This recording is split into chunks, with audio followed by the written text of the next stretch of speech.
guys, we are back with another video on my backup channel. I will temporarily be here for the next few days, okay? But we still got a lot to discuss. Now, Nicki Minaj, Pink Friday 2 is the 6th best-selling hip-hop album of 2024 so far in the U.S., and Pink Friday 2 World Tour extends its record as the highest grossing tour in history by a female rapper with 81.7 million grossed from 45 shows. So congratulations to Nicki Minaj on that. But it also seems like Nicki Minaj might be ready to bust shots at Ice Mirage, her biggest son. Okay, as we know, Ice Mirage has been kind of taunting Nicki Minaj, copying her lyrics, copying her flows, kind of copying her hairstyles, and now she has copied her mannerisms. Ice Mirage posted this video promoting Fat Butt, which, you know, takes Nicki Minaj's Shy Rock and Shanghai flow, okay? And a lot of people felt like she was copying Nicki Minaj's mannerisms in the music video, twirling around, being kind of animated like Nicki Minaj. And it looks like Nicki Minaj is subliminally sending a message to her sons. Nicki Minaj tweeted, "Hi, so let's get into this right now. I'm that B word. That's number one. Number two, revisit number one. If it means you got to revisit that ish 500 times a day, do it before you ever think about playing Pump My Bumbleclot Head Top." Then she said, no matter how much you pay for Anika to be put on blogs when she's clearly joking with the barbs only and minding her business, just remember how all the paid media lied to y'all about my tour and now is top 10 of hip-hop tours of all time. We still ain't halfway through. Now, as for this tweet, I really don't see the joke. I think that Nicki Minaj is basically saying that she's number one on the list. You know, she said, I'm number one, go argue over top four to her sons. And I honestly think that she is subliminally sending a message to Ice Spice. I think it's very convenient timing to say all of this, you know, when Ice Mirage is putting out a single mimicking you, okay? So it looks like she trying to say, don't come for my spot. I will always be that girl. And honestly, I would not be shocked if Nicki Minaj starts subliminally shading Ice Mirage, okay? I think she's tired of Ice Mirage kind of trolling her. I don't think that she's going to do what she did with Megan Thee Stallion, but I definitely think she's going to be sending a message to her sons who have kind of been throwing subliminal shade. And right now, Ice Mirage, I feel like she's trolling or taunting Nicki Minaj. And then as for Megan Thee Stallion definitely has been throwing shots at Nicki and probably will be continuing to do so when her album drops this Friday. Now, moving on from that, a lot of fans are accusing Ice Mirage of being hexed by Botch and Bitter. Okay? A fan tweeted, strange things have been happening since this tweet.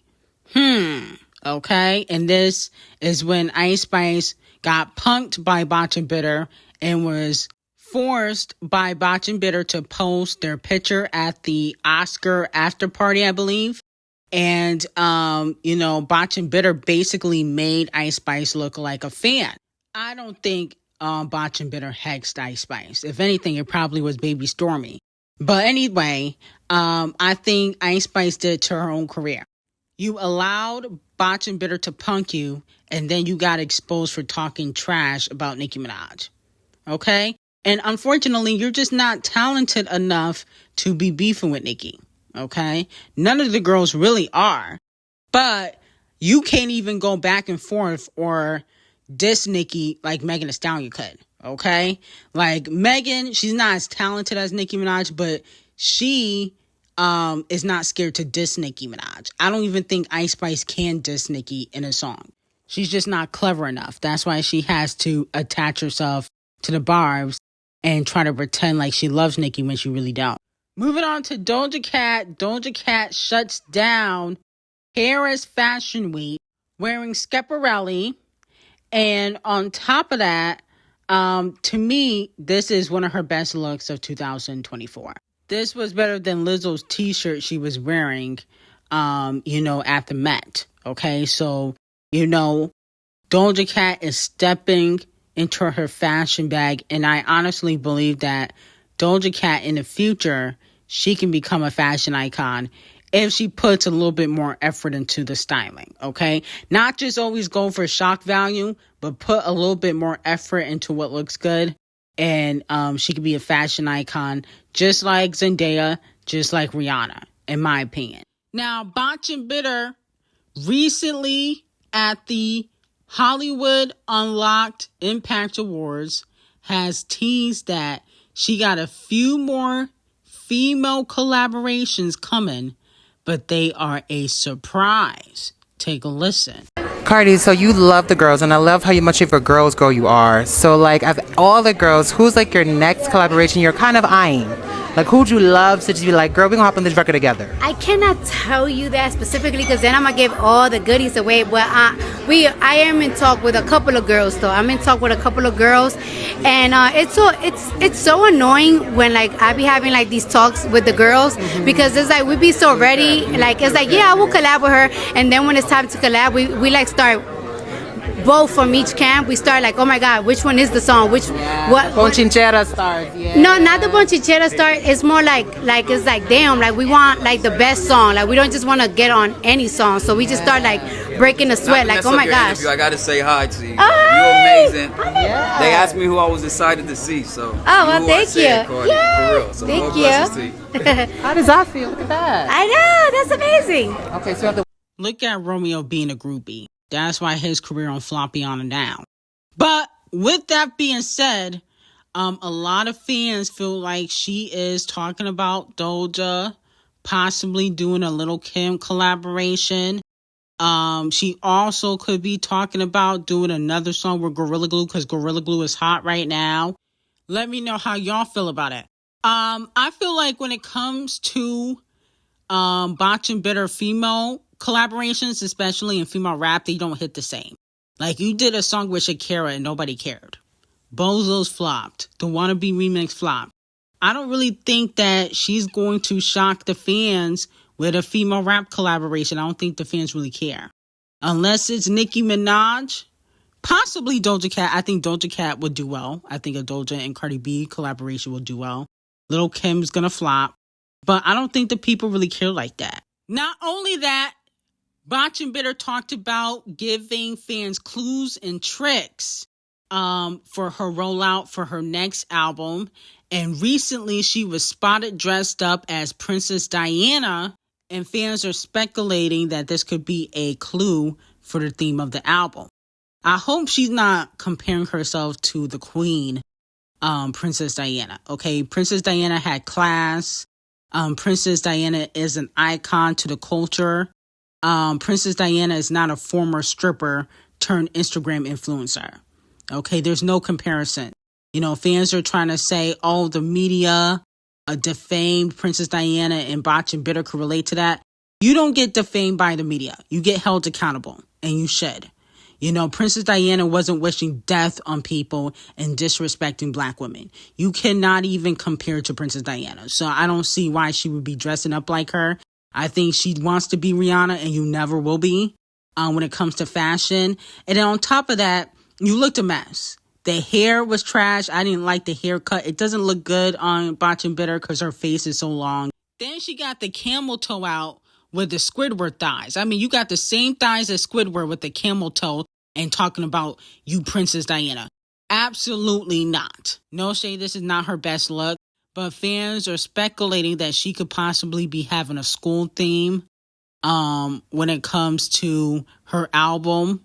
Because she's been dressing up in these mini skirts and schoolgirl outfits.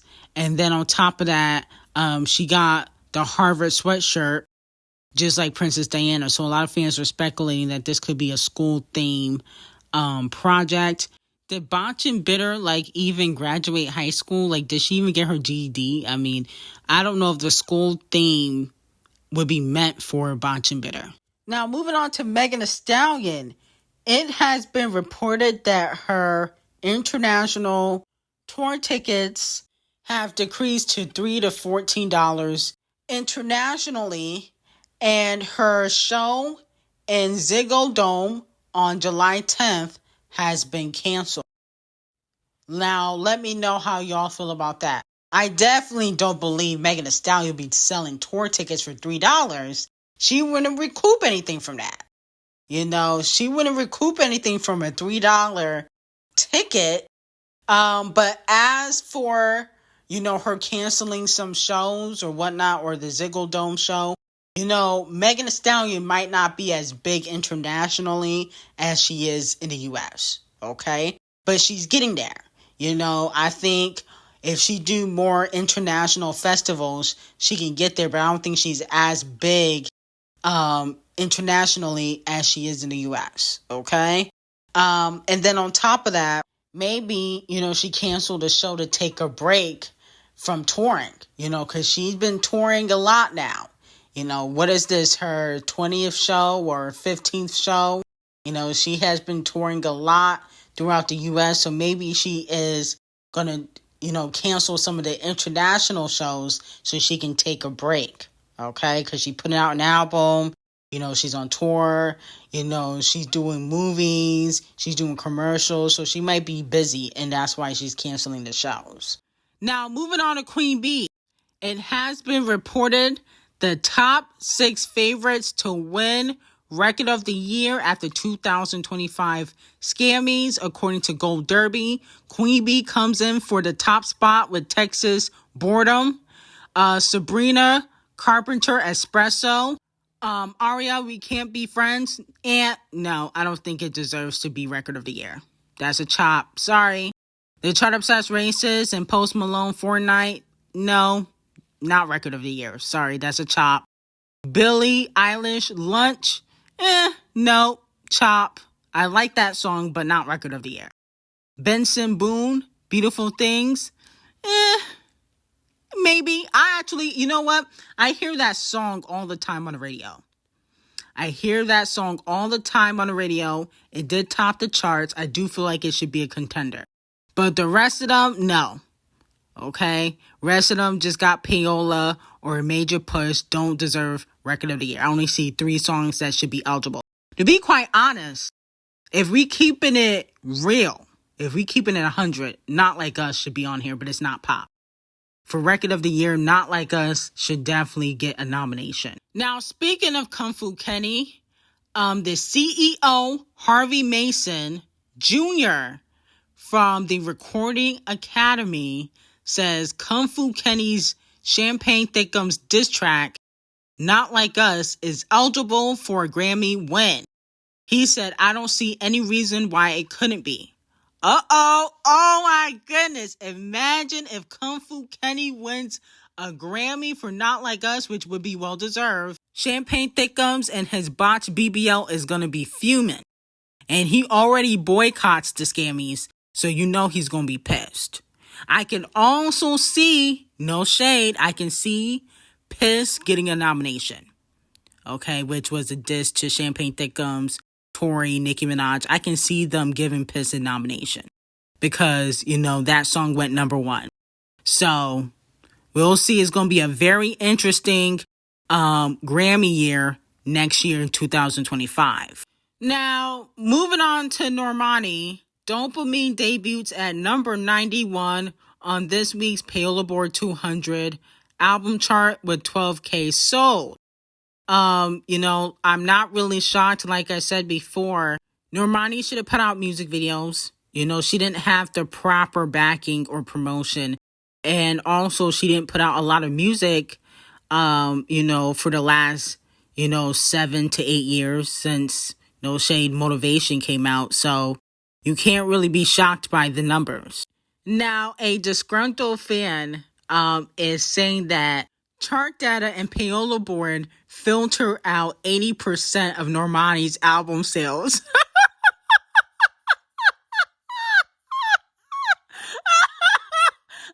sorry. It's not funny. It's not funny. 80%.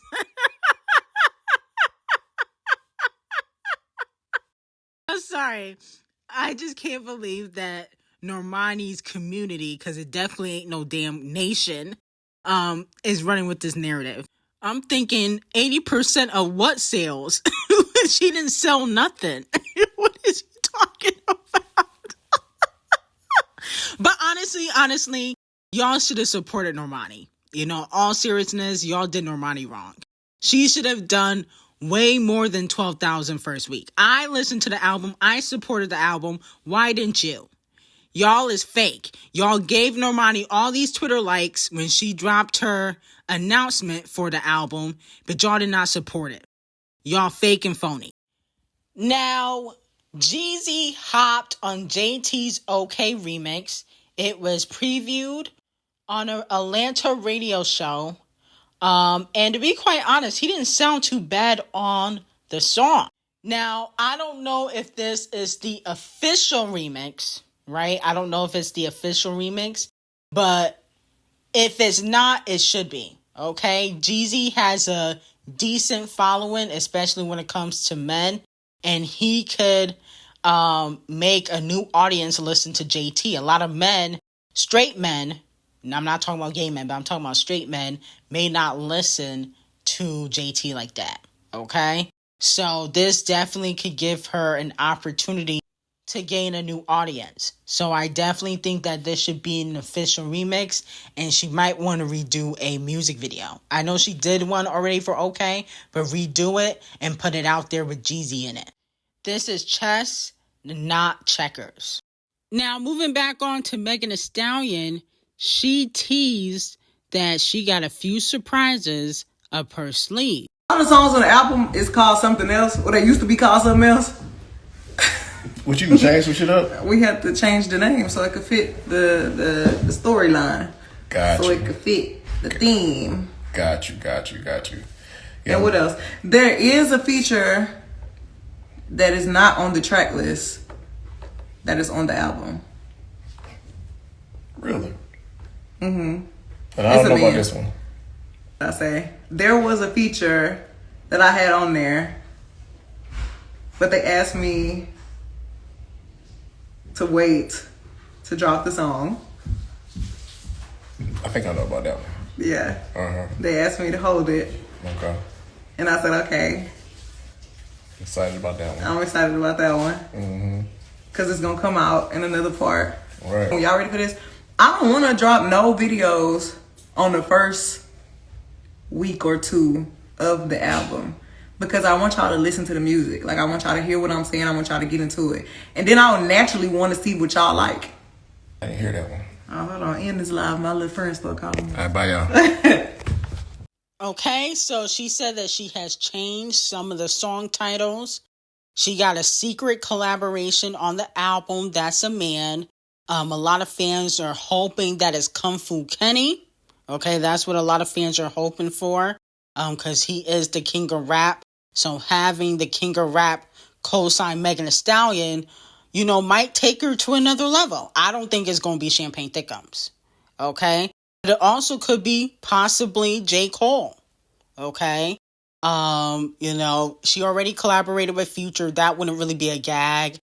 21 Below Average wouldn't be a gag. Or maybe she gonna try to get her Spanish bag and, you know, call up Bad Bunny. Okay. Then she also said there was a collaboration that an artist asked her not to put on the album, just to wait. Everybody knows that's probably Queen Bee. Queen Bee is notorious for doing that, telling people, you know, when they can drop collaborations that she's on. Okay, I feel like that's definitely Queen Bee. And then she said that she is not going to be dropping any music videos, okay, right now, okay, because she want to see what the fans like. So let me know how y'all feel about the tea that Megan spilled. Now, I don't know if it's going to be an arena tour, but Sexyy Red is one of the hottest female rappers out, so it makes sense that she's going back on the road. Even though, no shade, her mixtape did flop.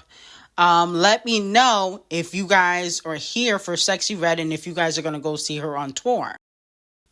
Anyway, I got some hot tea on Patreon. Link will be in description. and I hope you have an amazing day.